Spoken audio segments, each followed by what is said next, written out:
Hello दोस्तों, मैं हूं उत्तम। मैं एक actor, acting coach, casting director और स्टाइलिस्ट हूं।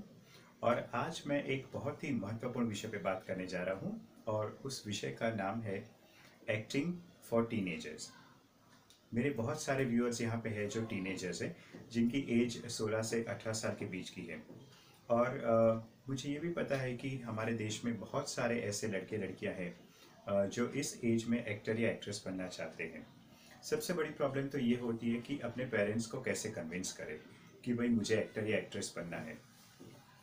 और अगर कन्विंस आप कर भी देते हैं तो आपको फिर ये पता नहीं है कि आगे कौन से स्कूल में जाना है, क्या करना है, किस तरीके से आगे बढ़ना है।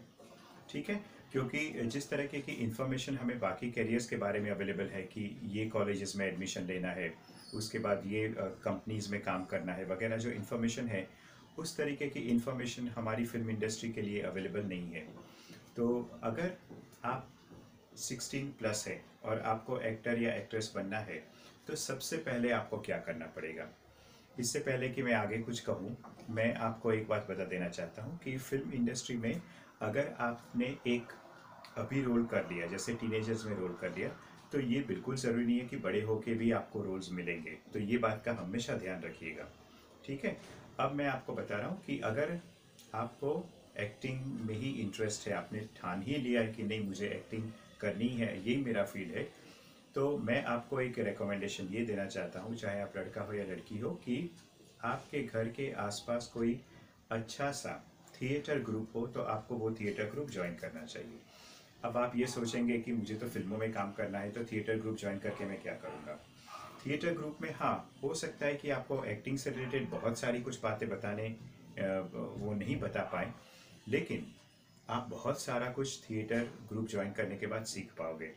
क्योंकि फिल्म एक्टिंग एक ऐसी दुनिया है जहाँ पे सिर्फ एक्टिंग की ही ज़रूरत नहीं होती है, आप में और बहुत सारा कौशल्य होना चाहिए। जैसे लोगों के साथ बातचीत कैसे करना है, ठीक है, और लोगों के साथ दोस्ती कैसे बना के रखनी है, ग्रुप में कैसे काम करना है, किस तरीके से पंक्चुअलिटी कैसे मेंटेन की जाती है, डिसिप्लिन कैसे मेंटेन की जाती है। तो जब आप एक थिएटर ग्रुप ज्वाइन करेंगे तो आपको ये सारी चीज़ें समझ आ जाएगी। इसके बाद जब आप 18 साल के बाद कोई एक्टिंग स्कूल ज्वाइन करेंगे तो वहाँ पे भी आपकी ये जो स्किल्स है वो और डेवलप होगी एक्टिंग के साथ साथ, और उसके बाद आपको फिर काम मिलना शुरू हो जाएगा। तो मेरे प्यारे छोटे छोटे दोस्तों, मैं आपको यही कहूँगा कि अगर आपने ये फैसला कर ही लिया है तो अपने मम्मी और डैडी को ये कन्विंस कीजिए कि आपको कोई अच्छी सी थिएटर ग्रुप में ज्वाइन करवाए, और उससे आपको बहुत फ़ायदा होगा। और उसके बाद जैसे मैंने आपको पहले कहा, धीरे धीरे आप आगे बढ़ सकते हैं। All the best to all of you.